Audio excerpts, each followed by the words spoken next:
there are actually a lot of families with children that live in the neighborhood that I live in near the church and all around the church. And we didn't have anybody under 65 in the church. And so he let this fresh out of seminary, first year pastor work on starting a contemporary service. Now, this was back in the late 90s when there was still worship wars between traditional and contemporary. And he let me start a service. And so he let me hire a worship leader and a part-time youth minister. And we started gathering a launch team, and we launched a new service to reach the younger people in that area.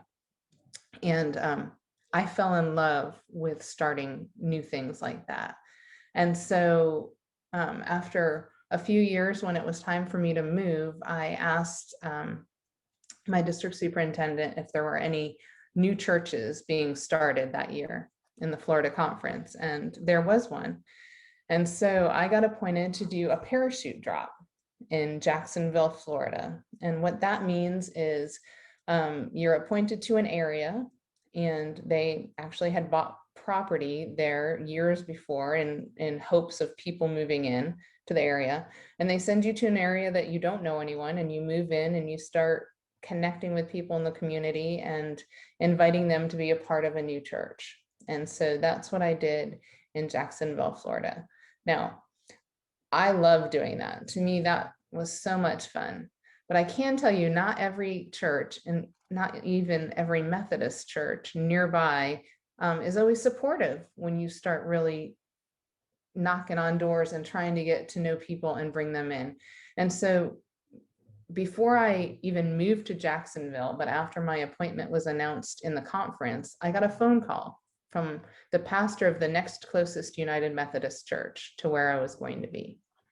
And he says, "So just want to welcome you to the district and let you know that our church is very upset that you're starting this new church, and we would like you to convince the district to sell the property and move you far, far away."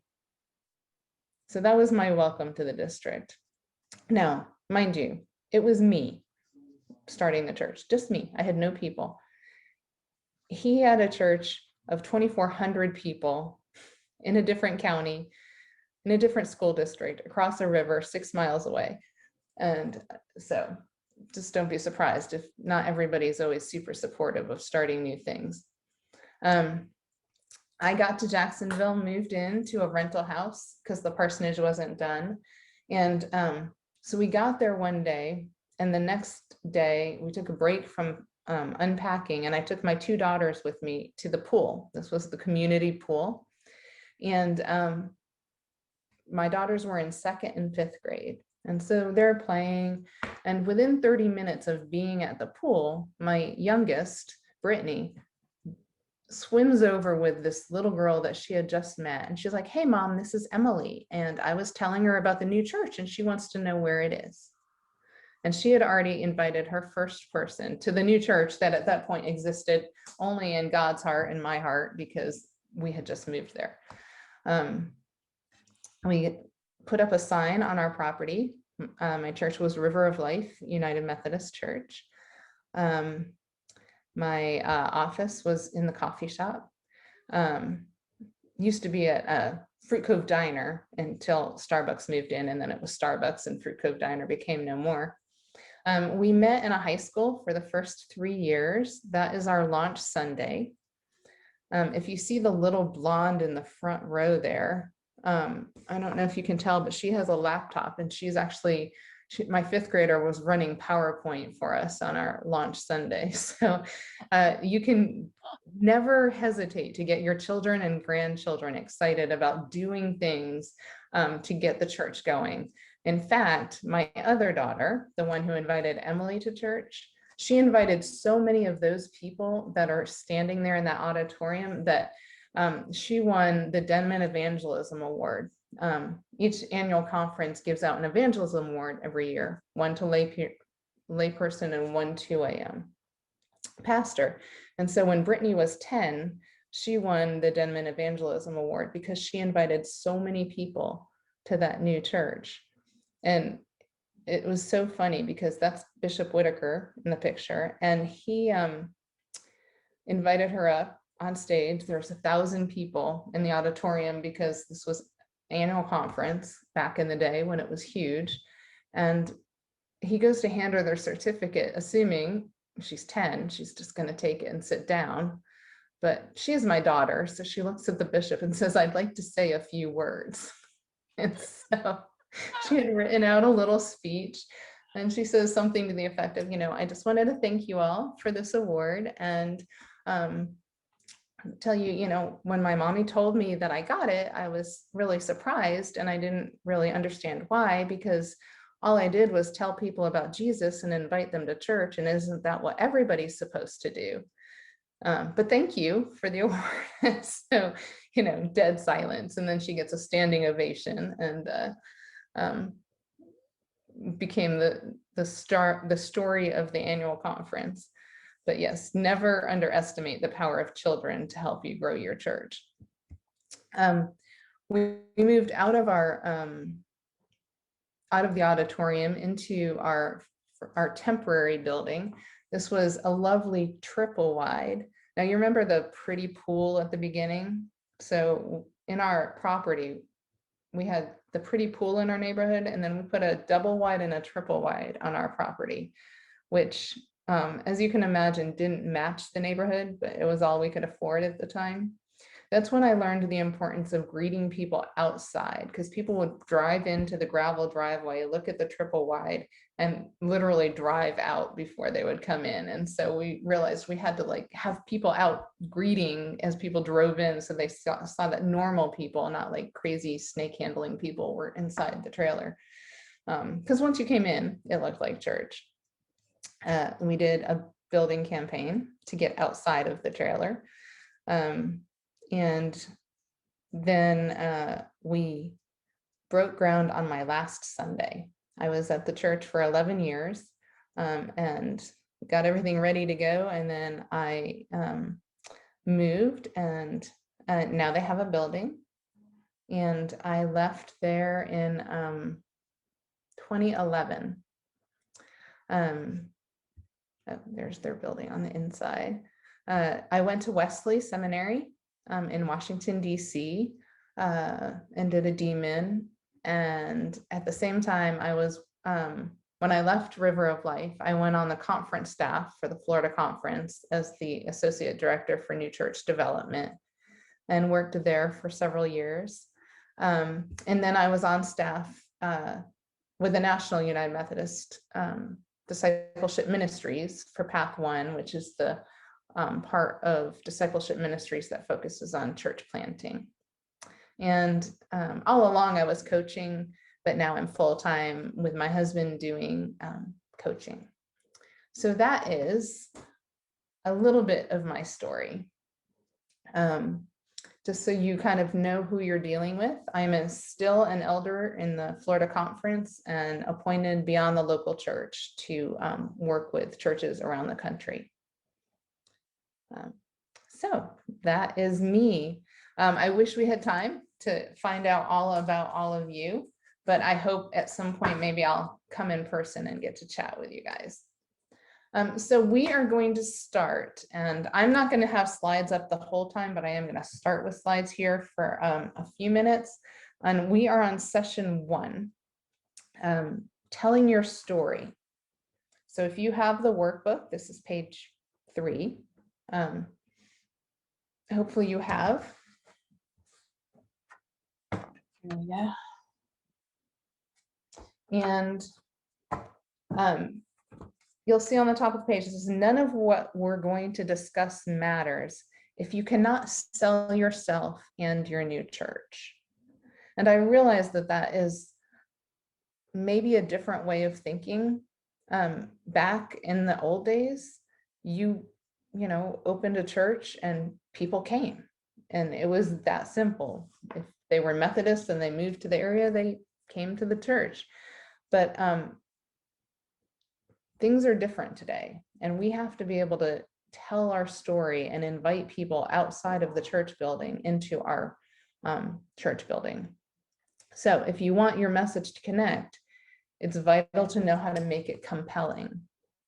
And so You're going to need two versions of your story of who you are as a church. An elevator pitch. You know, you've all probably heard of an elevator pitch. You get in the elevator and you have X amount of floors to pitch something to somebody so that they're interested and want to know more. And then an expanded version of your story. So your elevator pitch is going to paint the big picture of your new church project in just a few sentences. What is it that makes it so exciting that you could tell to somebody about your church that they would be like, okay, I want to know more. Let's go grab coffee and tell me more about this amazing thing. Another example is in Hollywood, they call this a log line. So a log line is a brief, usually one sentence summary of a film or book that states the central conflict of the story, providing both a synopsis of the story's plot and emotional hook. So in Hollywood, people would have to go in to a producer's office and they would have to give a log line. You know, it would have to be very, very brief, one or two sentences like here, and then the producer decides whether or not they're interested in knowing more and doing your movie. So here's one in your workbook. You see the one famous log line: a police chief with a phobia for open water battles a gigantic shark with an appetite for swimmers and boat captains, despite a greedy town council who demands that the beach stay open. I'm sure that most of you guessed that that is Jaws. That is the actual original log line that was pitched to the producer that enticed them to want to produce Jaws. When you can articulate it in a captivating way, people are going to want to know more. So let's see, I'm going to get out of this so that I can see you all. See if I can stop share. There we go. There we are. All right, so you're thinking about your elevator pitch, your log line for your church. You want to think about what best describes you and your church when you have the opportunity to talk with a stranger. So a lot of times when we do this workshop, we do this part primarily with the pastors, because the pastor, it's their job to be out there in the community, quote, selling the church, captivating people with the church. But it doesn't stop with the pastor. And in fact, whether you're the pastor or staff of the church, or if you're a part of the launch team, you are going to be thinking about what you will say when people say, tell me about your church, or when you're talking to your friends or neighbors or your nail tech or your hairstylist, and you want to tell them about this new church or this, you know, new version of your church that is emerging. You want to know exactly what you're going to say, so you're prepared and you have it down. So when people, for the pastors, when people say, what do you do? What is your answer? I mean, not, I'm an ordained elder for the United Methodist Church appointed by the, no, you know, you've already lost them. You know, what do you do, pastors? And then launch team members, when people say, tell me about your church, what is it that you're going to say? So turn the page. So the important things, the guidelines on the top. Number one, and this is absolutely crucial, as I just demonstrated, you have to use normal language. People don't know what, for the pastors, they don't know what being appointed means. If you start saying bishop, they're gonna be like, are you Catholic? I mean, you want to use normal language to describe what you do and what your church is. What is it that makes your church so special? Why do you love being a part of your church, and why do you think somebody else would love it? Avoid insider church language. Again, you know, think about talking to somebody as if they have never heard of any of your churchy words. They don't know what any of that stuff is. They're brand new to it. So how would you explain your church without using a bunch of formal churchy religious words? And drop all the cliches. We're a very friendly, loving community of faith. Okay. What is it that makes you friendly and loving? What makes you special? So we are going to do a little exercise. I take tons of time here, but pastors, I want you to write your elevator pitch about your church, about what is this new Mosaic at St. Andrews? What is this? And team members, so all of you launch team members, I want you to write your first draft, a 2-line sentence describing the reasons that you're involved with this church. Okay, I'm going to give you just a couple of minutes to do that. And then I'm going to ask for a couple of volunteers to share what they wrote. So pastors, write your elevator pitch, and team members, the reasons why you're involved with this church. Go.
Okay, you have 1 more minute to finish up, and then think about if you want to volunteer to share. I need pastors and team members both to share.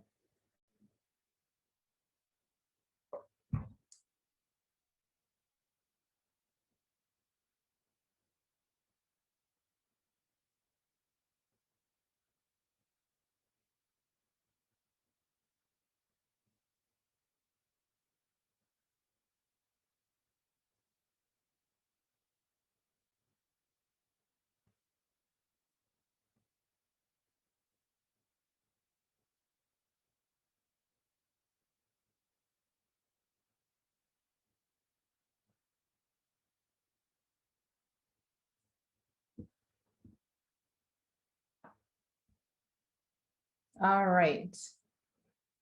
So let's start with the pastors. Which pastor would like to share theirs first? I can go.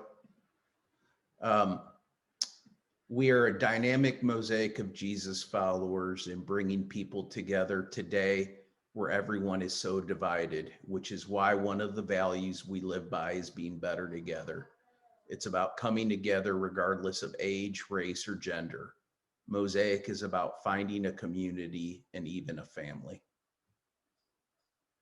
All right, very nice.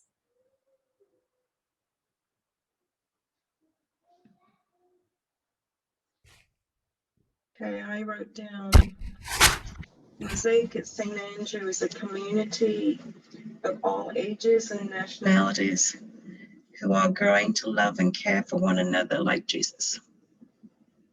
Very good.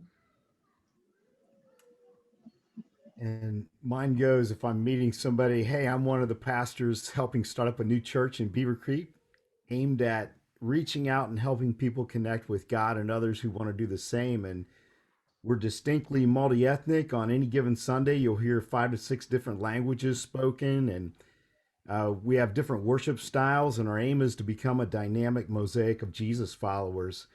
We're teamed up with House for All Nations and Joshua Recovery Ministries, which is helping people remain sober. And also, we have people coming together from a lot of different directions. So we're excited to be opening up a new campus this fall. Of course, I'm getting into my Into your pitch. I'm There getting you go. beyond, but yeah. All right. Very good. I like the excitement. All right. Any of our launch team members that want to share? We don't have time for everybody, obviously, but do we have a couple of volunteers? Let's see. I obviously can't see everybody. All right, Joanne, did you raise your hand?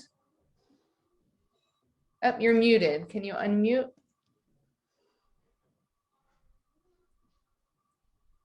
There, There you did I go. finally find the right button? Yeah. It's hard. Okay.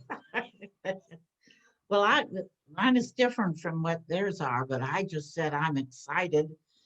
If I meet somebody in the elevator or someplace, I'm excited to see what's going to happen to the people who used to attend this church and find out what will happen in this building. All right, yeah, for people that are new to the community or who are Yeah, not walking inside the down the church. street or somebody that I meet. I didn't think we were supposed to sell the whole worship service here. Well, they were doing the pastor version, so that's fine. For the launch team version, you know, piquing people's interest, like, hey, won't it be cool to find out what this new church in this building looks like? What's Yeah, gonna happen here? yeah, good way of building anticipation. All right, Margaret. Mute.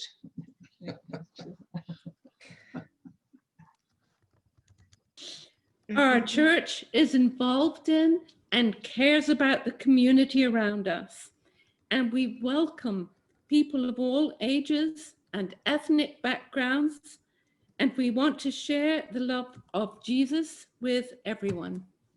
Very good, very nice, very welcoming. I have one. Okay. Mosaic promises to be a place where we can be excited about living in the world with bold love in everyday experiences. We'll sing our hearts out in worship and leave with an infectious joy. All right, very nice.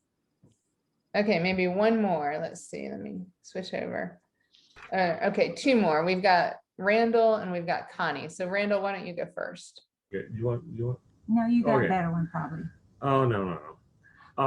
St. Andrew at Mosaic will continue the faith-filled and dynamic journey we have learned to enjoy at St. Andrew. It will enhance our experience by providing fellowship with a young, diverse, and spiritual congregation. Very good. Yeah, I like the transition there. I was thinking, I maybe got it wrong. I'm trying to imagine myself actually talking to someone and the hook part is tricky. You can Mhm, whatever. So I was thinking of creating the need. We've been in a pandemic and isolated. And after a year of pandemic isolation, I'm excited about what is happening at our church, where congregations are coming together to reach out and serve others and learn about the Lord. Very good. Yes, absolutely. I think a lot of people are going to be anxious out of the pandemic. So that's to get out and connect with new people. So I do think that that's a really good hook. All right. And then Connie, did you raise your hand? Yeah. I said, I'm involved with this church because it feels different than other churches and is friendly and welcoming to everyone, every nationality, walk of life. It's just different. Come see for yourself. Great. Yeah, I love it. That's really good. Well, I would love to hear everybody's, and I hopefully over time we'll all have chances to share. But those are all really, really good. And the thing is, I know we call it an elevator pitch, but it's pretty rare that you're going to be doing this with a stranger. It is not like you're actually going to be in an elevator with someone that you haven't met. It's more likely with people that you interact with on a regular basis that may not have a church home. So like I said, like your nail tech, if you get your nails done, or your hairdresser, or your neighbor, somebody that you have at least a friendly relationship with, that you have the opportunity to share something exciting about your church. And we're going to talk throughout the boot camp that today it's a lot harder to invite people than it used to be, and it takes many more touches and conversations. So we don't necessarily jump from, you know, your to your neighbor, hey, why don't you come to church with me? But it's beginning to have those conversations, those little like log lines, little elevator pitches of this is something that I'm excited about and I'm just talking to you. But more, it's going to be about building trust so that they can see that you're a normal, trustworthy person and not a crazy, mean, judgmental church person, which unfortunately is what people jump to often. And we'll talk more about that as well. Well, you guys did great. So you look down there at the bottom of page 4, you're going to think about, especially pastors, the expanded version. When people are interested in continuing the conversation, it's helpful to think about what you would share. And so pastors, we're going to talk about you spending time out in the community meeting people, and you will be meeting new people. So you want, first of all, people to know that you are normal, and you're going to be tired of me saying that, but you want people to know that you are normal. Your story should connect on a personal level and offer a glimpse into the vision of your church, and or if the person seems receptive. So on page 5, and this is, like I said, for pastors, because we're going to have you out there in the community meeting new people. That's going to be part of your job description, is going to meet people for the first time. And hopefully you will be having those conversations, because if you sit down with somebody and say, what do you do? They'll say, I'm a lawyer, blah, blah, blah. I work at so-and-so firm.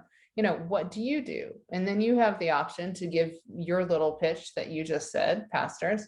And then hopefully you delve into a conversation. And so on page 5 is just some basic things. And I know these are like, well, of course I know these things, but you want to think through writing them down so that you're prepared when you're having conversations. And it's funny because, you know, we teach this all the time and we talk about it, but I haven't really had that experience in a while. I mean, I planted my church 20 years ago.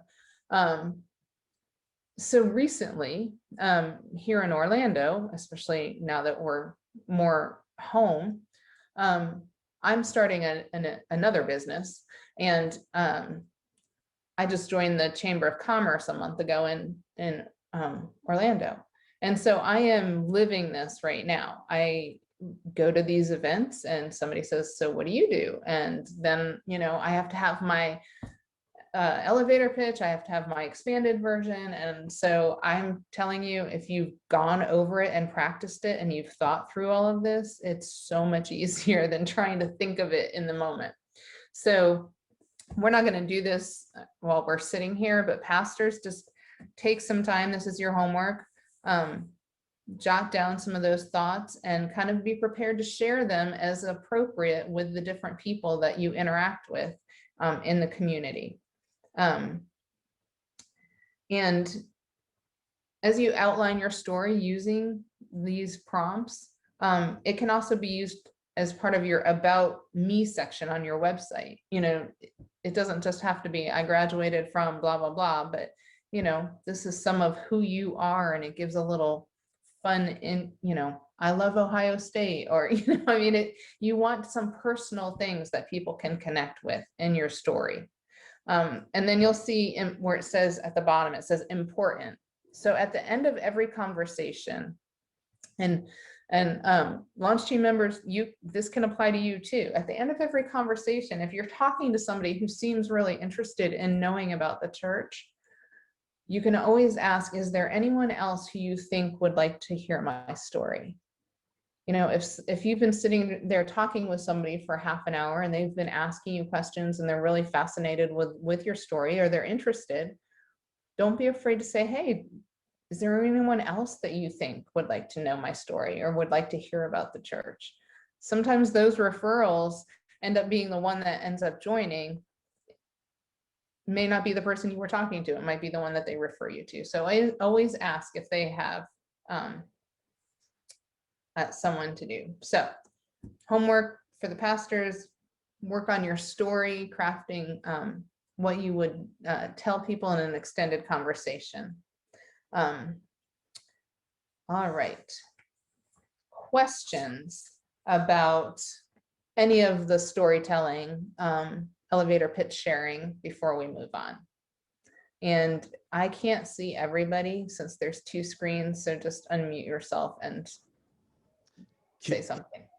Kim, why don't you tell us, give us your opinion as to how much of a pastor's time should be out in the community versus inward at this stage we're in right now. So we're going to be launching in the fall. Right. So give us some feedback. Okay. And I mean, I will a little bit right now, but we have a whole section on networking. So we're going to be talking about that to death. But right now, before the church is up and running, it's pretty much full-time. I mean, your entire job as a church planter or as a pastor of a new project is to be out in the community. That's your full-time job. You know, I mean, obviously at this point you have a launch team, and we're going to be talking about the activities that you do, building relationships within the launch team. So your job is building relationships within the launch team, but primarily connecting with the community, with community leaders, with meeting people. I mean, that's everything. And once you're up and running, and for existing churches that have been running for a long time, who are trying to not be in decline, we say the pastor should spend at least 8 hours a week. 20% of their time should be in the community every week. And that's once you're up and running. But yeah, Roz, we will be delving a lot into that as we go. All right, any other questions?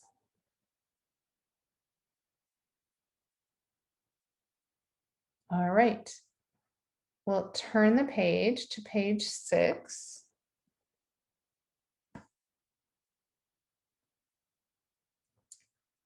So session 2 is a brief one, but it's a very, very important one. We talk about mobilizing intercessors. You cannot start a new church, undertake the type of project that you're doing, if you don't completely and totally undergird it with prayer. And, you know, church planters can get super busy and be running around doing this and this and this and this and this and forget the most important thing, which is leaning on God. And so we talk about,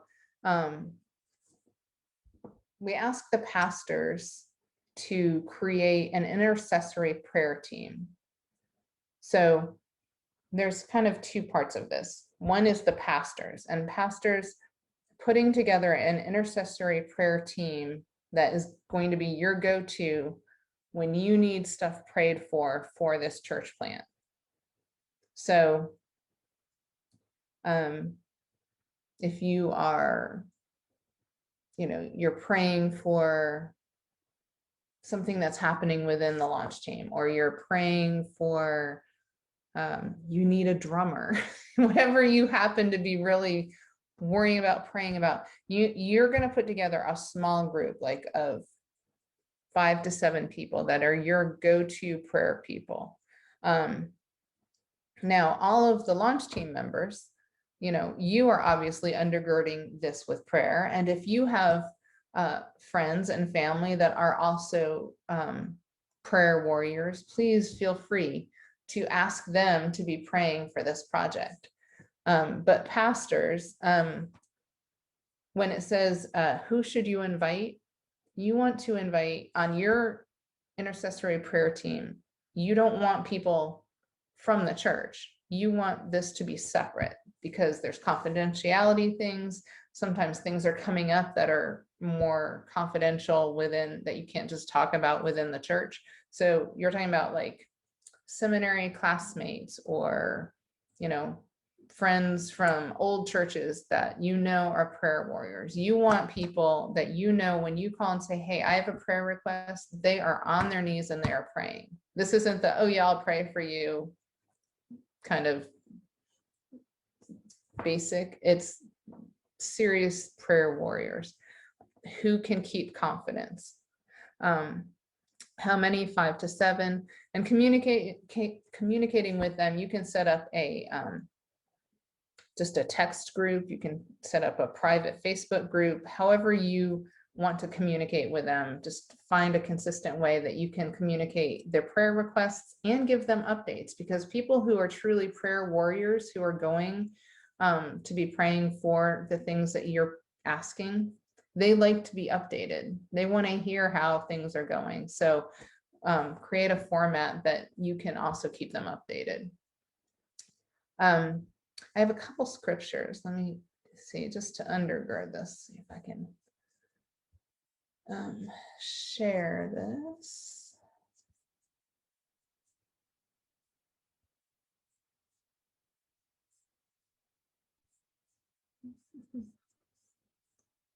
Trying to get to my share screen part.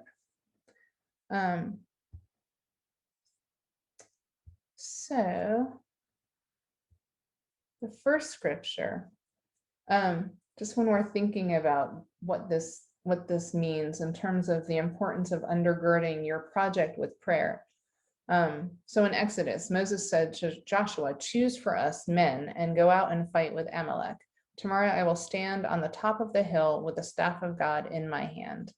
So Joshua did as Moses told him and fought with Amalek. While Moses, Aaron, and Hur went up to the top of the hill. Whenever Moses held up his hand, Israel prevailed. And whenever he lowered his hand, Amalek prevailed. But Moses' hands grew weary, so they took a stone and put it under him, and he sat on it, while Aaron and Hur held up his hands, one on one side and the other on the other side. So his hands were steady until the going down of the sun. And Joshua overwhelmed Amalek and his people with the sword. So planting a church, starting something new, is incredibly important, incredibly powerful, but also incredibly exhausting. It takes tons of energy, and the spiritual warfare that can come at your pastors when they are working on this, and the launch team. The reality is, we know that the best way to reach new people for Jesus is to start new things. And so the more likely you are to do big, amazing things for God, the more spiritual warfare there is, the more exhausted you become. So prayer, your prayer warriors are the ones that are holding up the arms of your pastors and keeping them going and keeping them strong. And the second is Colossians. Continue steadfastly in prayer, being watchful in it with thanksgiving. At the same time, pray also for us, that God may open to us a door for the world to declare the mystery of Christ, on account of which I am in prison, that I may make it clear which is how I ought to speak. You are praying, launch team members, and certainly your intercessory prayer teams, praying that God may open a door to the world. Hang on. Trying to get out of this. Sorry, let's see, there we go. Doesn't want to let me unstop sharing. Well, we'll just leave it because we're going into something else. But anyway, you are praying that God's going to open a door for the world. The word of God is going to flow out of you in amazing ways as a new church. And so just keep these scriptures in mind and the importance of prayer. So for your action step, oh, there we go. You're back. Thank you. For your action step, pastors, I want you to think about, and each of you can have your own small intercessory prayer team that you lean on.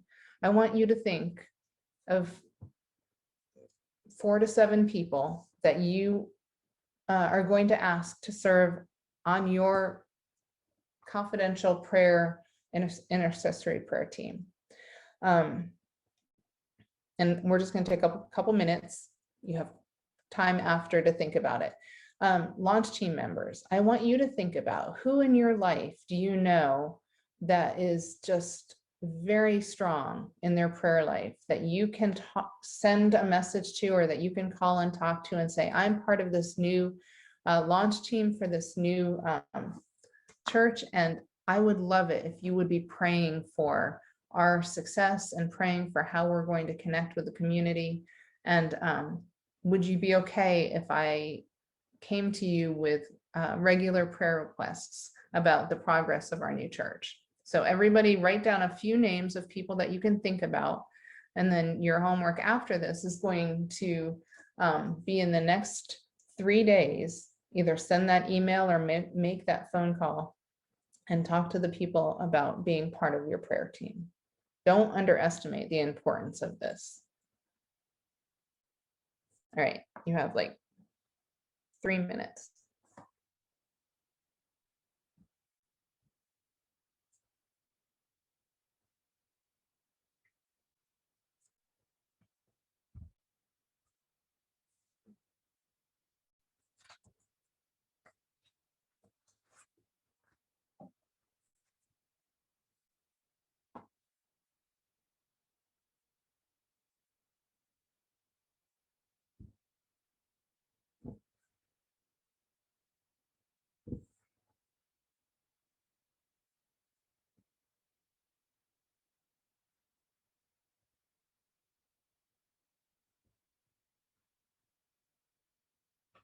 Okay, I'm going to interrupt you for 1 moment, just because looking at the time, we'll have been going almost an hour. So what I'm going to ask you to do is take some time, finish writing down your names, and then do a quick stand-up bio break, move around a little bit.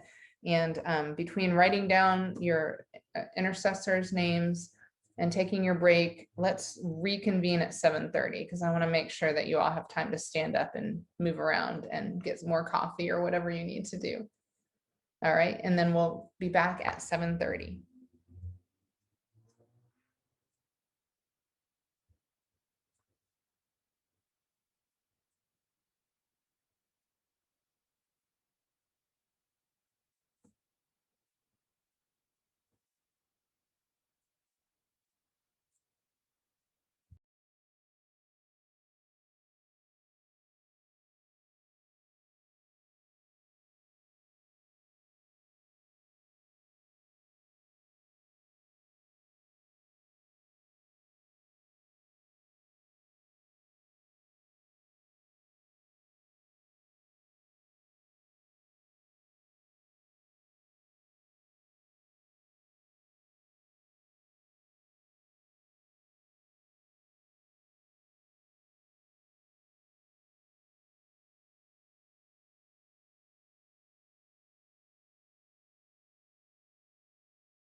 Okay, well, it's almost time. Hopefully everybody had time to come up with some names that you're going to talk to about being prayer warriors for your new church, and also had time to get any caffeine or water or whatever you need.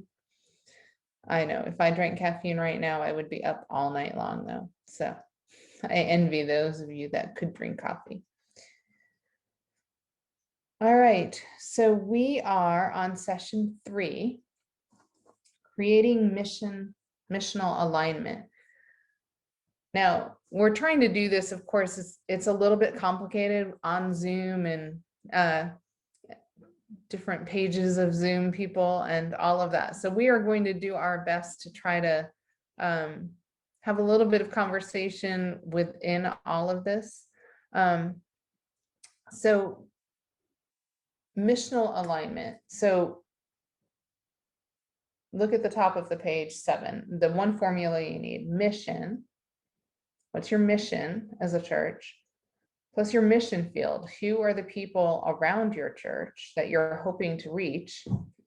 And your methods. What are you going to do to connect the people around your church that aren't there yet to your mission? What methods are you going to use? And that equals missional alignment. So what is your purpose? So an action step, if we were at a boot camp and you had your pastor and 3 or 4 of you there, you all would work on writing out your mission statement. But we have 39 people on the call. So, but I know that you all are a little bit further along than, a brand new church plant. So does one of the pastors or leaders want to kind of share with the group what your mission statement is? Do you have already kind of the purpose and the mission written out? Is that something that you can share, or is that something that you're still working on? We have one. We exist to become a dynamic mosaic of Jesus followers. Okay. So we kept it really simple, concise, and short. That's great, because people can remember that and share it for sure. Okay, so does everybody know that? Does everybody remember that? All right. Can I ask a question? Sure. Roz, when you said we have ours, are you talking about the mosaic at St. Andrew or the mosaic at the mall? I can't quite get it in my mind here. Yeah, that's a great question. So it would be the overall vision, which is we exist to become a dynamic mosaic of Jesus followers, but that's lived out differently, probably at the mall than it would be at St. Andrew, to what other location God brings to the surface in the future. And so that's expressed differently, I would say, but that's our overall vision. And so you guys are part of that vision. So we're looking at not just internationals, our recovery community, intergenerational. Think about all of the different pieces of what God wants to bring together. And so that's been our metaphor, our image is that mosaic tile. And right. See, and that's what I'm having a hard time on figuring out just exactly where I fit in this. I don't know if this whole thing is talking about building the two together, merging them together, so that we're all one church, except that sometimes we meet at St. Andrew and sometimes we meet at the mall? Or are we 2 separate congregations here? We have one purpose, and the purpose is to make disciples of Jesus and to reach out for people in the name of Jesus. Right.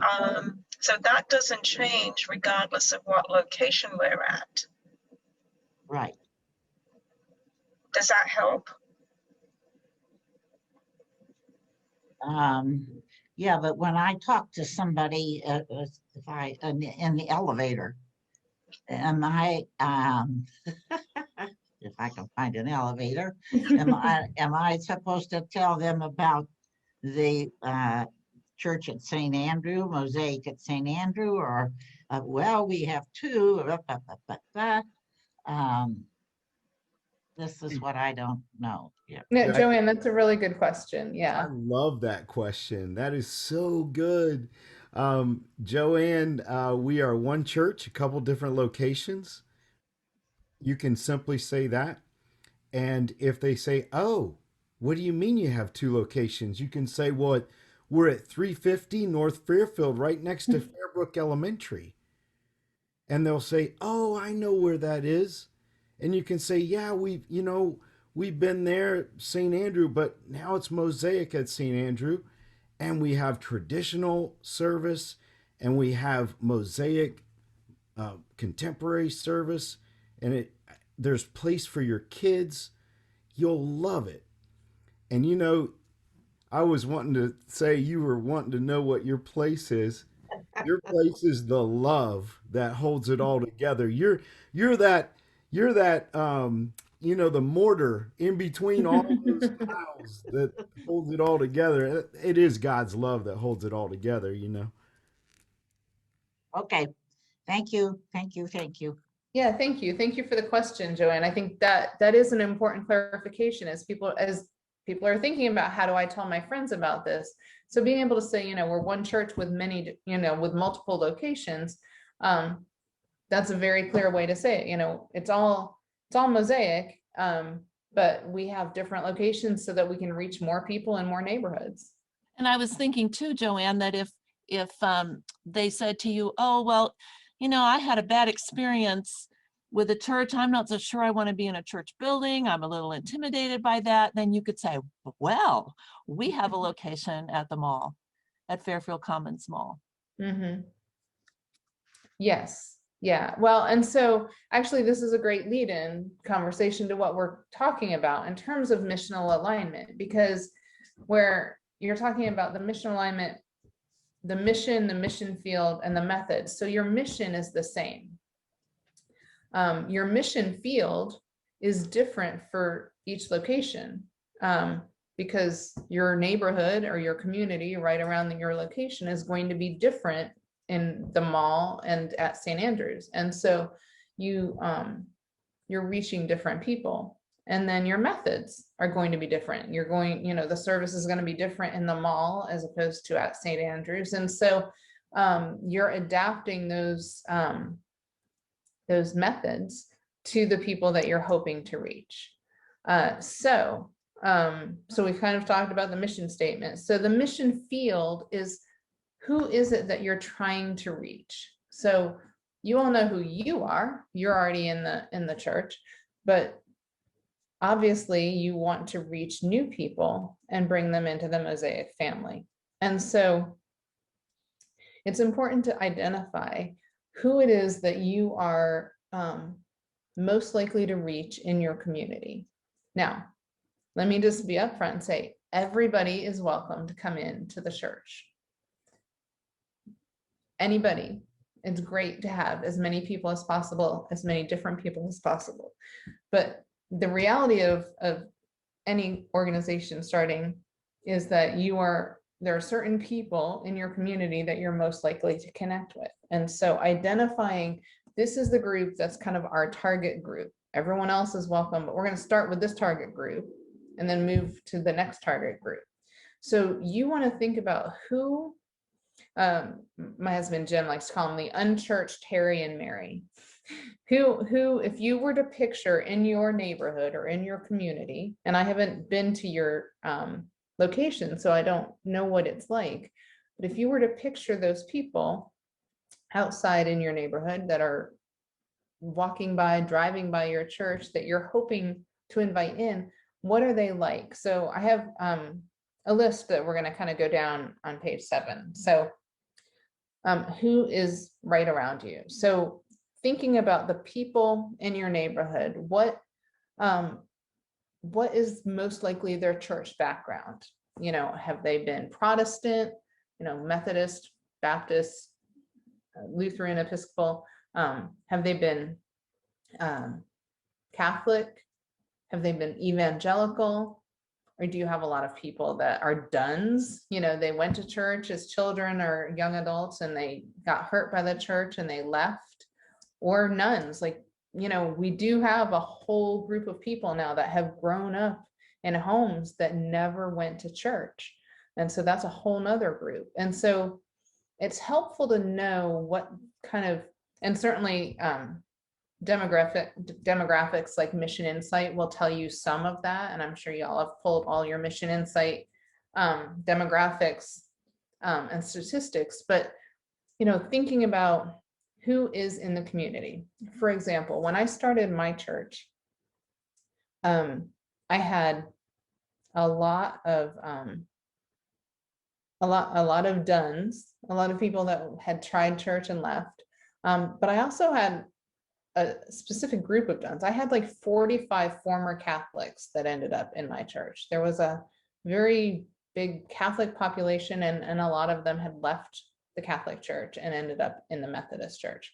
So thinking about what your general area is like, do you have any sense of what the kind of religious makeup is likely to be? Anybody?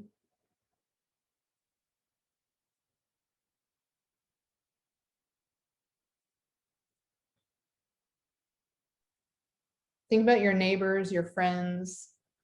Most of the people in my neighborhood go to church. They Okay. all, they, at least the people all beside me, they all have their church that they attend. Mhm. Well, All I've right. often said that the elementary school that we're right next door to should always be our target audience and developing programs with and for them, since they have a continual new group of families, of young families moving in every year. That's always a fresh group of new people that we should be thinking about as number one, I think. And Pastor Deb's been really zeroing in on that for us. And I think Pastor Wayne had talked about, you know, really, and Pastor Roz too, and really wanting to get that moving. So I would still say that should be a major target audience that planning should be about. And so tell them what so Deb has laid, Pastor Deb has, and Pastor Lalonthi have laid tremendous groundwork in this. And we want to fuel the fire for the school. And somebody tell them kind of the initiative that we did last month at our last launch team. We brought up how we wanted to bless the school. Come on, y'all. Don't make the pastors talk. It was the debt Right. Yep. for The lunch debt. the lunch debt at Fairbrook. It was the previous year, so not necessarily just for 2020, but you know, so that those kids don't carry that forward with them. That's great. So how did you guys do, Pastor Lalonthi? Do we know how they did? Deb, go ahead. This is your baby. My mouse wasn't working. We actually raised $1,531. Hey, And the praise God. need was 780. So we are Wow. actually going to create, I've been talking to the principal, an account really that can be tapped into whenever there's a need. So That's awesome. look at what God has done through you all already. Amazing. Yeah, that's awesome. And I think we started setting aside some more money for the kids playing soccer too, didn't we? Yes. Pastor Okay. Wayne, are you there? I sure am. So our kids who we've known through the English as a second language program with House for All Nations. They're playing soccer, and usually it's $50 a kid to play in the soccer league, and so we were able to sponsor all these kids. And when the organization found out what we were doing, they gave us half price. So we, $25 a kid, and so we sponsored them all. We sponsored all 12, 15 kids. So are there kids that need like shoes and shin guards and socks and things like that?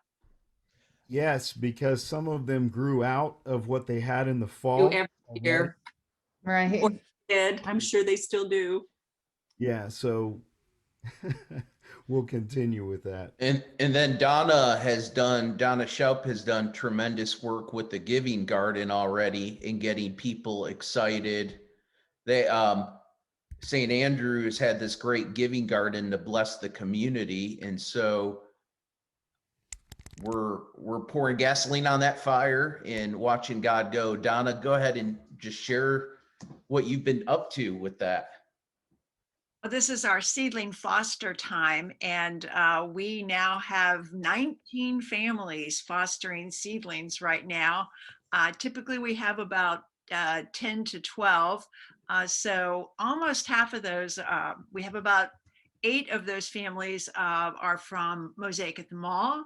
So we're all getting to know each other really well, and looking forward to having our beds adopted by a family from St. Andrew and a family from Mosaic at the Mall this summer, so we can just kind of get to know each other better and invite more people into the garden. It's also exciting to share with you that another part of the network, Christ Methodist, is starting their Giving Garden. And they broke ground last Saturday, and we were able to get them some seeds to get started. And we're hoping that some of our plants that we're growing, we can share with them as well. And I will say that we have had children from the community and from our St. Paul community as well in the garden. And that's a real vision and hope of ours, is that we can continue that program and invite more children to learn about gardening and learn about God's love at the same time. That's super exciting. I would just say something about we're talking about the differences, like how we look like the church for the different kind of people. So I'm a different kind of people. I feel like this. I'm from Brazil, and then I'm now a member of the Mosaic Church. And then when you start to talk about that part of different things, and so I could see a movie on my mind. And then we already talk about some different things that, for me, who comes from a different country, I'm always evangelical, but even if I'm a Methodist, there is a lot of differences in Brazil and United States. And in some things, it makes me think about it. I already asked the pastors about a lot of things. Then I feel weird for me, because in Brazil it's different. So, and then I saw even the ESL school, we have a lot of people from other countries, and I know for them it's different too. But anyway, I feel welcome anyway, and then feel free to ask them about everything. That I think that's a positive thing for people like me who come looking for Jesus or looking for a place to worship. And then when you feel welcome, even if you see different things, but they are open to talk with us.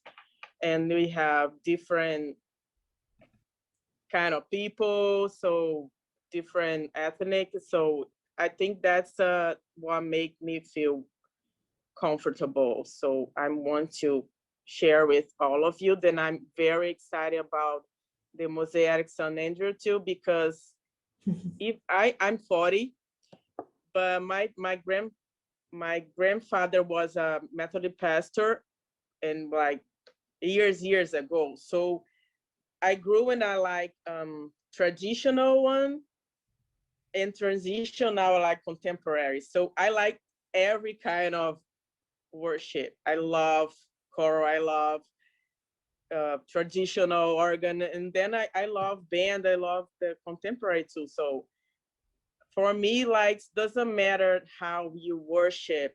If you make with the heart, God's gonna love, and that's what matters. So I think I'm want to share with all of you. That was in my heart. So doesn't matter if it's traditional, doesn't matter if it's contemporary. It matters what is in your heart for God. Okay. Thank you. Thank you. Thank you for sharing. Yeah. Well, very good. Well, it sounds like you all are doing amazing things already, and having a school right nearby to tap into and build a relationship with is huge, because schools desperately need those community partners, and you can just make such a difference in the lives of the students and the teachers. There's all sorts of amazing things you can do to support the teachers as well.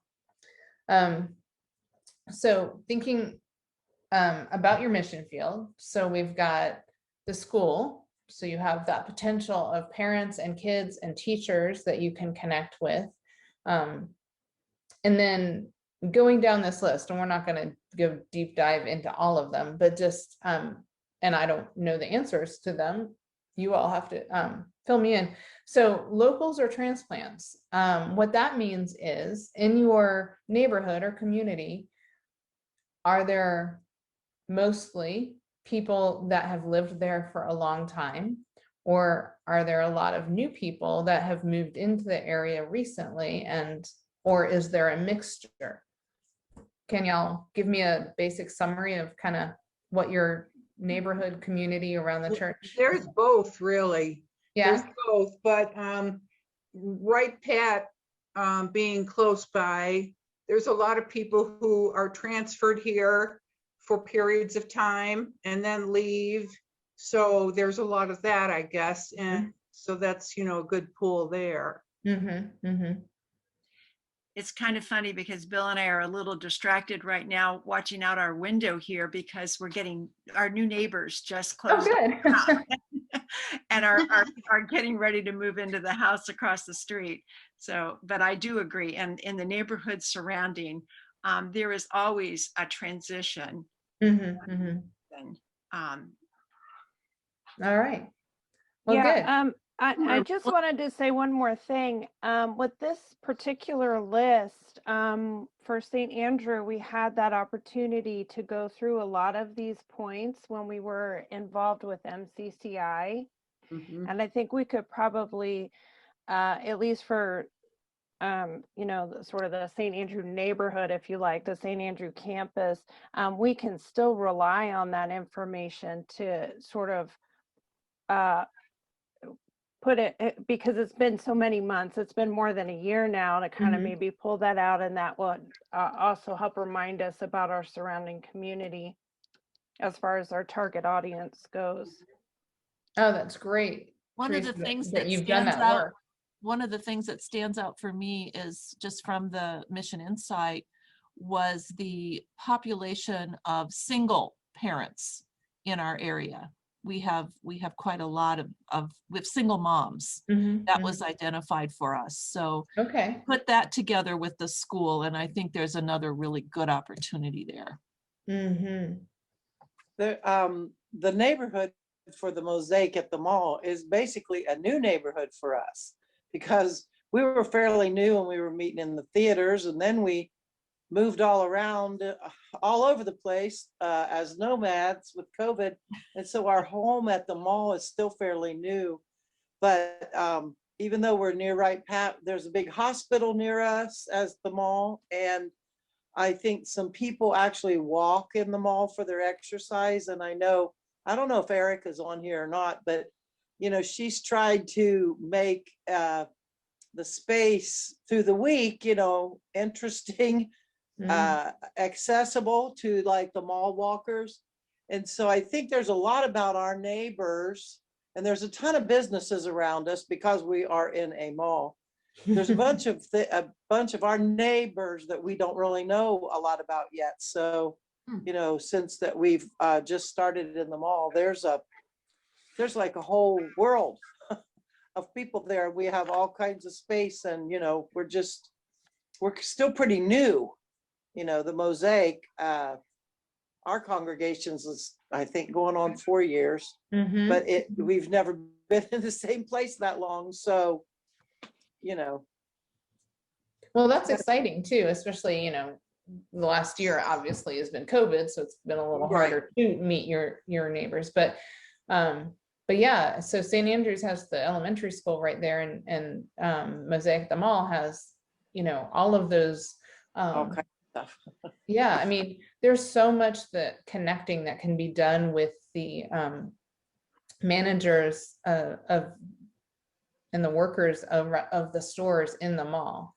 And there's a whole ministry there that is huge, and point of connections. And again, sometimes as you build relationships, and this is all about building relationships, some of the people you build relationships with, you're just going to have as allies, and you're going to support one another in, as, you know, co-businesses near each other, you know, the church and whatever store, whatever school, you're going to be supporting one another, you and the principal, you and the managers.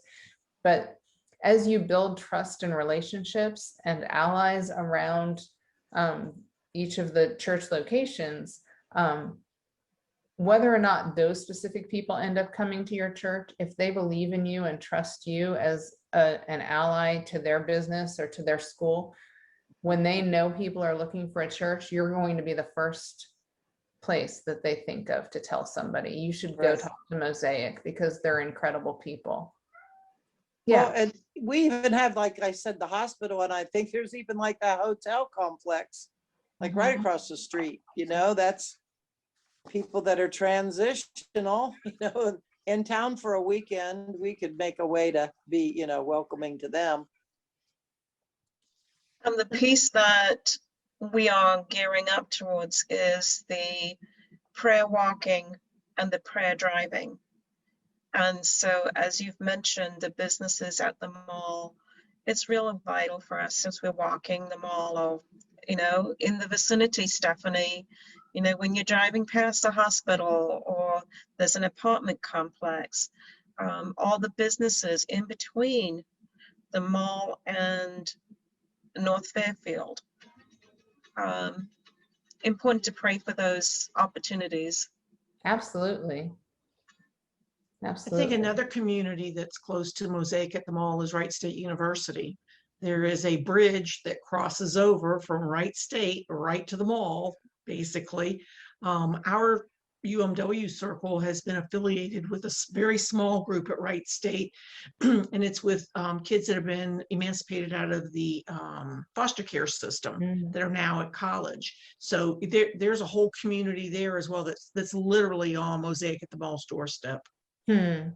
That's great.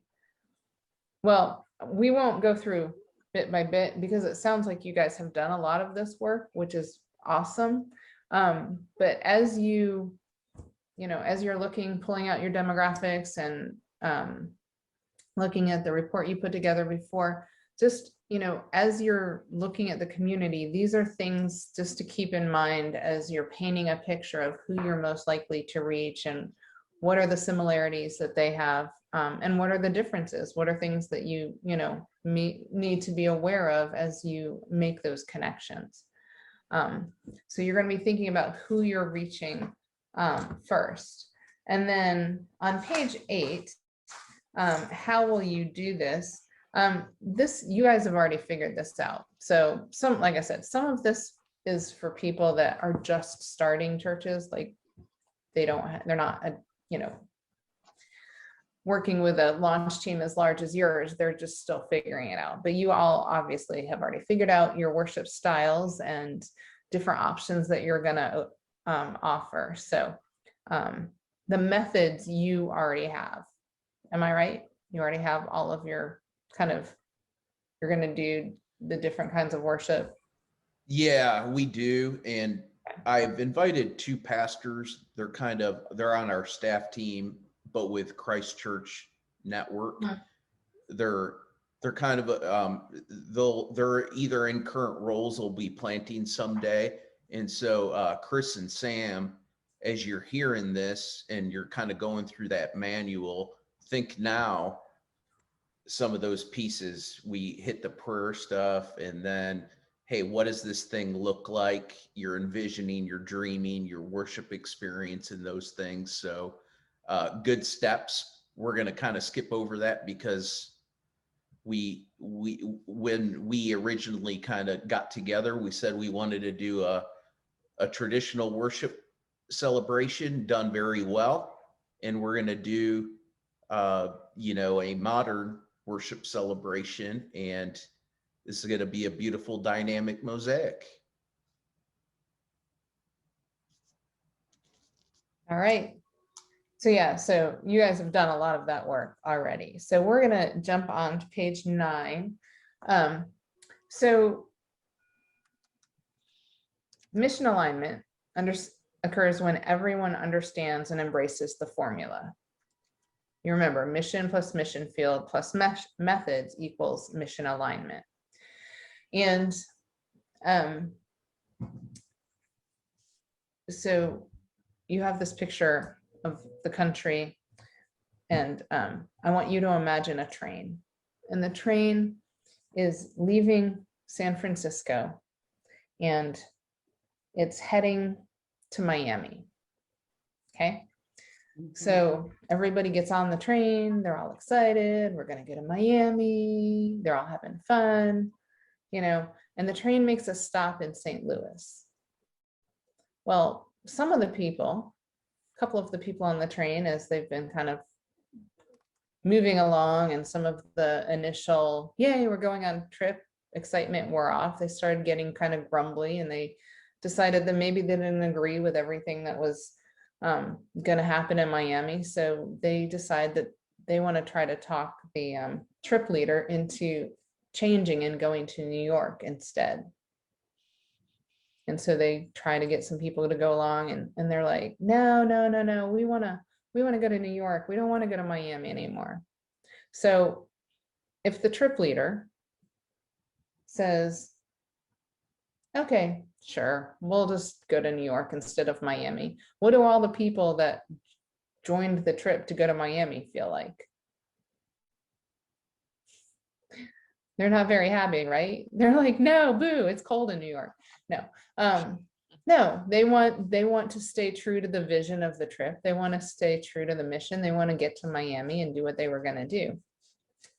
So the trip leader at that point has a decision to make. They can give in to the few people that want to change the whole direction, or he can allow those people to get off the train, wish them well, and continue on to their destination. And so when new churches start, everybody's all excited at the beginning, and you'll get new people that come in and they'll join the launch team and they'll be like, yes, this sounds great. We love that. We love that you're a mosaic of all different kinds of people. We love that you're going to welcome all these different people. We think this is amazing. And you'll get going. And then you'll start, right now you're in the launch phase. Once you're up and running and you start putting into practice for the new people everything that you have visioned, that you've said that you were going to be, you may encounter occasionally a person or two that thought that they liked what you were saying and agreed with it, but then once it's reality, they were like, well, we didn't mean that person was welcome, or we didn't know you were going to do that kind of worship, and they start making trouble. And so sometimes, well, there's two things. Some people, they come, they check you out, it's not a good fit and they leave. And what I want to tell you as the launch team and as the church members is that that's okay. Launch teams get hurt, they feel hurt, they feel so heartbroken when you have somebody that comes in, spends months and months with you, seemingly all on board and excited, and then they like disappear. It can be, I just remember starting and so, you know, would stop coming and people would be like, oh my gosh, Pastor, did you know the Smiths aren't coming anymore? And it would be, they would be, take it so personally. And what I want you to know as you move on in this endeavor is that is going to happen. There are going to be people that come in, they check you out, they get on board for a while, and then they decide it's not for them and they're going to leave, and that's okay.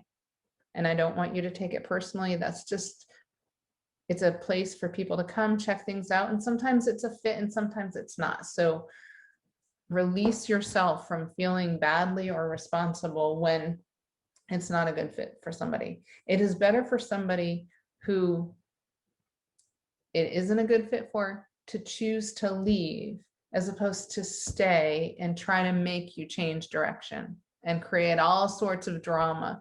And so on the bottom, you'll see key question, how do you know if it's time for a person to leave? Because sometimes they don't leave on their own. And if there's ever a person that is creating difficulty for other people in the congregation, who's, you know, being mean to other people, there are times, especially early on, that it is necessary to ask somebody to leave. And so how does a person behave after the train leaves the station? If you pitch the vision to them, they say they're on board, you get up and running, and then they start being unnecessarily divisive, it is okay to say to somebody, I don't think that this is a good fit, but this is for your pastors to do. I don't think this is a good fit. Can I help you find a better place? Or if there's an issue, you go to them and say, well, for example, when my husband was starting a church, he had a person that came, and every time they had a preview service, the person would come, this guy would come and show up, and he'd be hugging all of the women. And so Jim asked him, you need to not do that.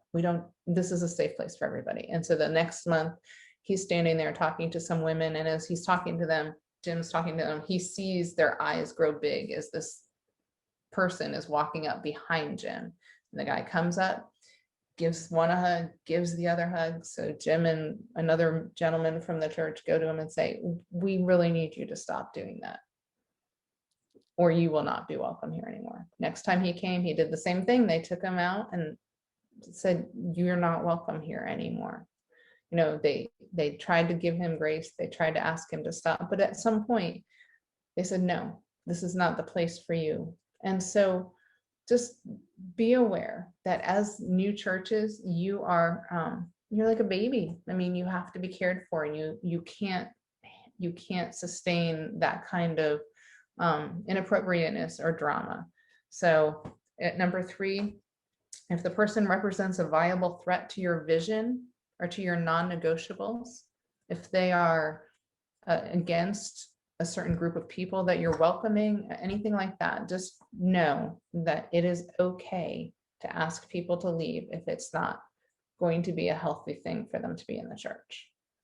So I know that's kind of a downer conversation, but it is important. And I, again, want to emphasize to you, don't feel bad when people come check you out and leave, because that's okay. So questions or comments on that topic?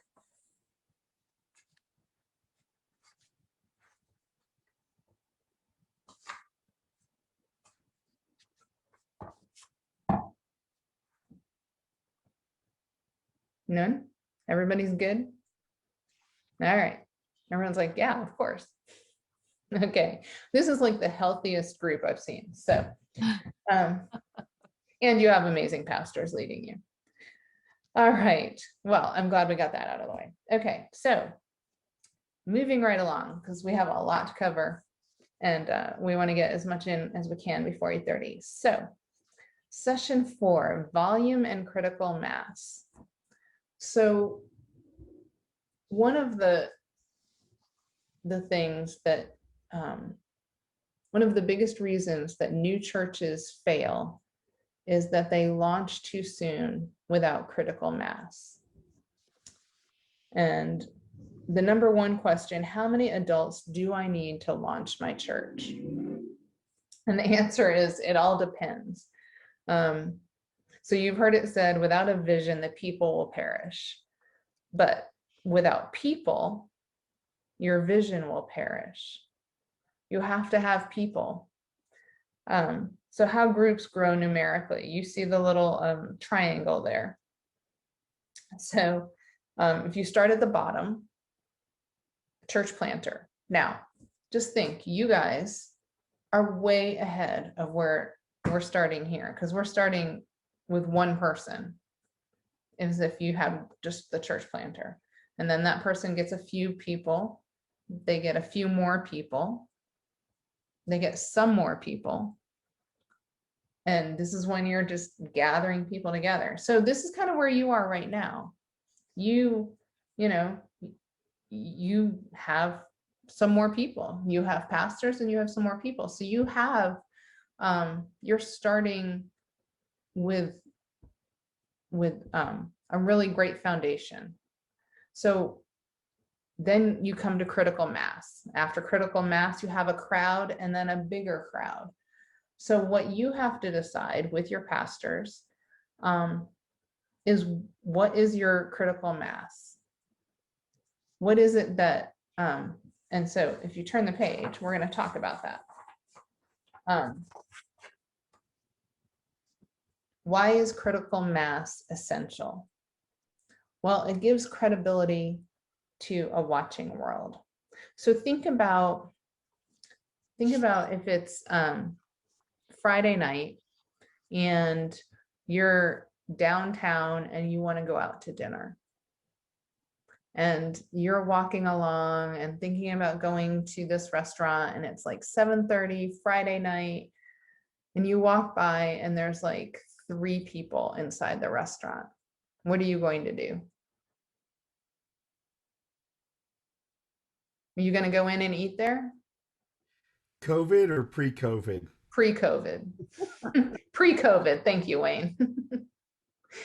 Are you going to go in there? And 2 doors down, there's a restaurant and they're taking names because there's a 15-minute wait.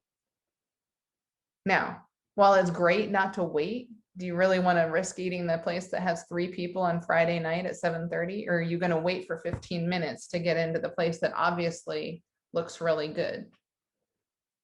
Because there's a lot of people that want to go there. So think about it. So critical mass means when people come by, you look legitimate.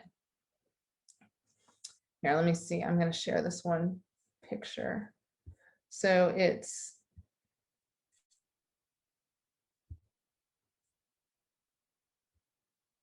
that versus that. So crowd of people or just a handful of people. And you want to think, what is going to be appealing to the people around you? You know what's there and it seems great and legitimate for you, but is it going to seem great and legitimate to the people that are showing up out of the blue? It boosts the morale of the launch team. The more of you there are, the more exciting it is and the more excited you get. And it indicates sustainability. If I walk into a church and there's like 10 random people standing spread out in the sanctuary, again, pre-COVID, I'm going to wonder, you know, what's going on in this church? Is it, you know, why are there no people? So thinking about with your team, how many adults you need to achieve critical mass. So critical mass is the number of people that you, starting out, when you begin worshiping, how many people would you like to be there on a weekly basis? So say you want to have 125 people every Sunday. That's your base critical mass. I'm just throwing out a number. So for launch Sunday, to when you've done your preview services and you're getting ready to launch, you want to have at least 150, if not 175, because we know once you're up and running, there's always going to be a percentage of people that aren't going to be there. You know, a lot of times launch teams are all there at the beginning because we have to be there to make church. But once you kind of get up and running and you have enough people, people fall into the typical pattern of church attendance, which is about your most devoted people typically go like 1.8 times a month. Hey, So, Kim, can I ask yeah. you a question here? Sure. So right now at Mosaic of St. Andrew, there's a group of people who really like to attend the traditional service. Mm-hmm. And there's a really good group that like to attend the contemporary service. But you divide the congregation when you do that, Mm-hmm. and either service looks like it's very crowded Mm-hmm. to a person coming in to either one of those services. Right. So, okay, that's a good question because you're launching with 2 worship services, correct? One traditional. And so what you're going to need to do with your pastors and your team is figure out what is critical mass for each of those services. And so it may not be the same. It depends on how, and I'm gonna let one of the pastors speak into this before I go too far because they probably have thought through it way more than I know. But you're going to have to figure out what is the average number or the base number that we want in the traditional service and what is the base number we want in the contemporary service when we start up. And you have to have a wiggle room so that once you're up and running, when a certain percentage don't come, will it still hit that basic critical mass? So Wayne, Roz, do you guys have anything in mind already, or are you still working those details out? We haven't talked about critical mass, but just from experience, this is my 5th startup. And, you know, critical mass is huge, as Kim mentioned, because you have the second week drop. Yep. So I'm not concerned about church planters and new ventures the launch Sunday as much as I am the 50%, if not more, drop the next Sunday. Because what happens on launch Sunday? You get all your friends and family and people come in, and Yep. Mosaic had that. We had 564 people at launch, which was incredible. That was just one service. So I would say space is also going to be contextual to this. So space is arbitrary, and yet space is everything. So we're talking about small spaces at St. Andrew. Okay. We're not talking about huge auditorium. So that's going to change, I believe, what critical mass would be at the mall versus in the space. Pastor Lalonte, how many would you say can fit comfortably? Now we're contending with COVID as well, so I don't know. That was what I was going to say. Yeah. So typically, I mean, seat wise, 100 is a good number, 100, 120. But with COVID, I want to say the capacity with social distancing is probably close to 75. if I'm remembering numbers correctly. Okay. All right. Well, and all of that is really helpful to know. And of course, hopefully, as more and more people get vaccinated, we'll be able to move forward a little bit more. But it's good to know what your general number is. And so, as Roz was saying, it's the second week drop. So the reason when you're figuring out, okay, we're ready to launch with critical mass, it's not how many are we going to have on launch Sunday, because you will have a lot of well-wishers, you'll have all of these other people, so you're going to have way more than you would normally have on a Sunday.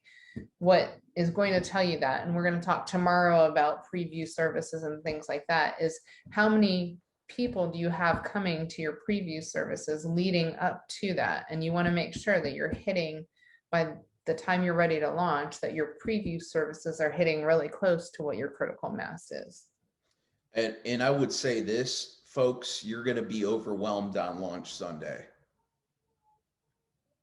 You'll be overwhelmed with the amount of people in the space. So that's why we have to ensure our systems are good with receiving families with small children. That's why we want to, just make sure we are ready to receive, and Kim will hit this, guest readiness will be huge, because there's a difference between a visitor and a guest. A visitor is somebody you're not expecting really, but a guest is someone you're expecting. And if you are a guest and a friend in my household, you may even get refrigerator privileges. So we want to be ready to receive those folks. So I have a number in my head, and I'm sure every pastor does. We're not going to put that out there, but we'll be having 2 services, and we'll be having family ministry. So you'll have kids in the mix, and that's a healthy sign of a vital congregation. Right. And, just hearing you talk about it, with all of the support that you have from Mosaic and from, Mosaic at the Mall and other people, it's going to be important for you to just pay attention to the numbers of what you want as the critical mass for launch team and new people coming. Hopefully, of course, on launch Sunday, you're going to have a bunch of new people from the community, and that it may be necessary to ask some of the well-wisher people to kind of be prepared to not be inside, to not, make sure that they give space to to the new people, because the last thing you want on launch Sunday is for people from the community to have been invited or see the announcement to come, and then there's no room because it's full of well-wishers. So obviously, Roz, that, but just, keeping that in mind so that you have space for the people that you're hoping are going to come back the next week. So, all right. So yes, just remembering that adding between 25 to 50% to allow for the rotation of people in attendance.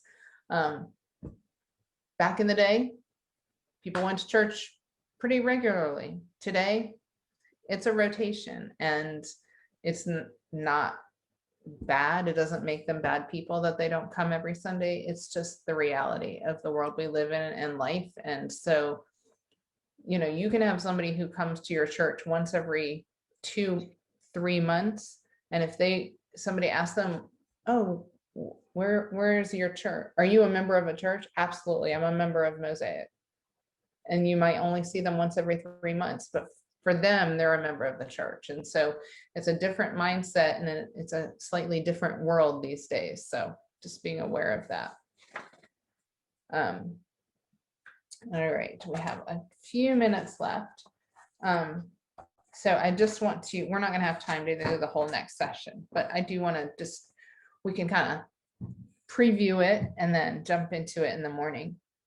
So page 13, session 5, recruiting your launch team. So you guys have already a launch team, but you are going to be adding to it more and more and getting bigger and bigger as you get ready for launch. So one of the challenges that you are facing is, while you guys all know what Mosaic is about, you know that church can be loving and friendly and full of grace and exciting and wonderful place to be. Unfortunately, the church in general, not Mosaic itself, but the church overall has a horrible public relations problem right now.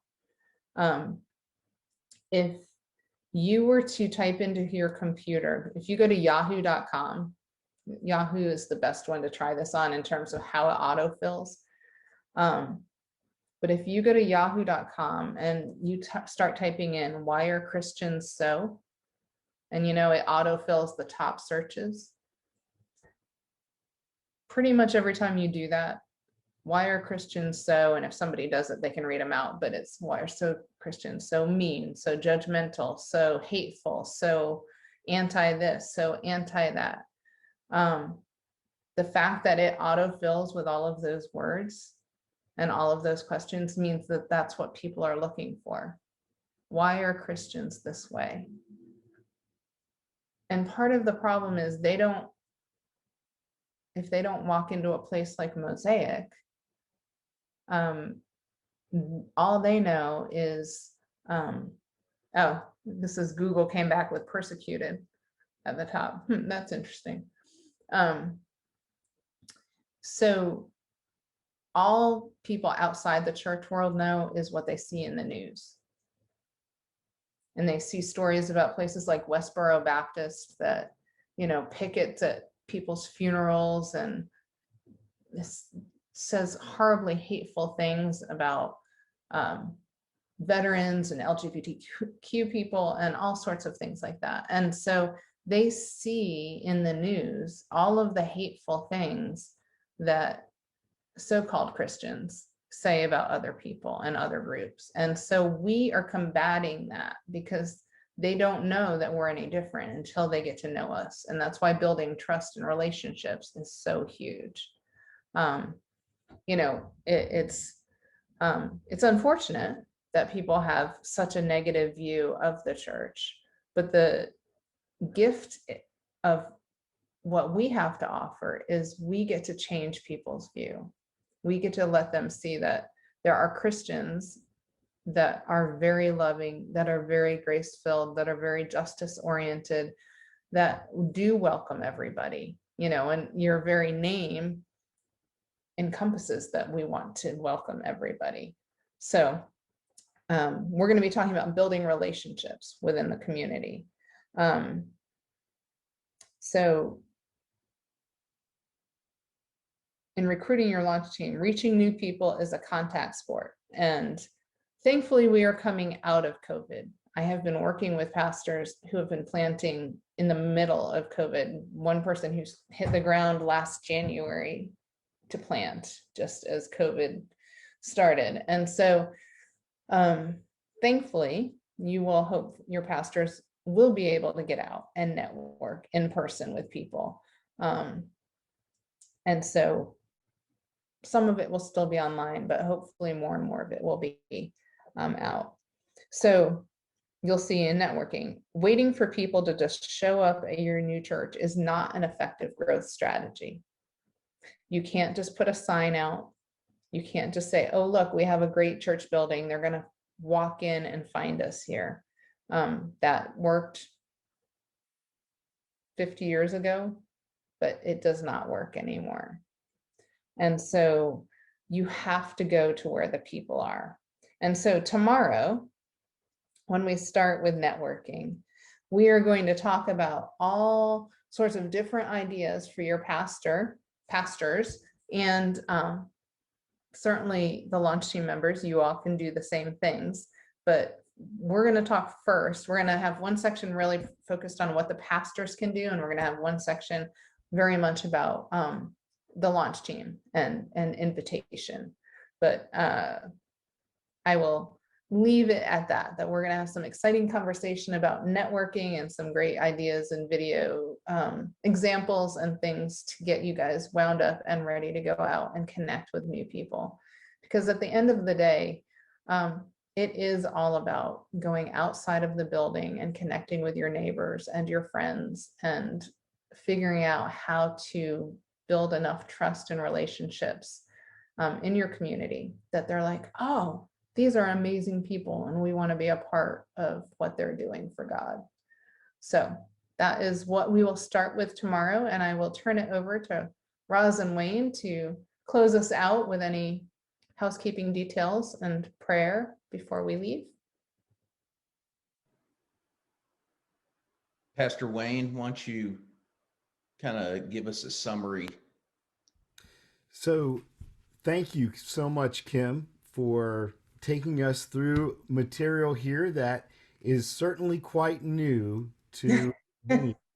And so some of it seems, right on par. Some of them are completely new concepts. Some of them are nuanced because this is an established church that is now going to start a new work in the community. And so some of those things are just going to be nuanced, but some of them are absolutely 100% applicable. We've got to get out in the community. And Joanne, while every one of your neighbors goes to church,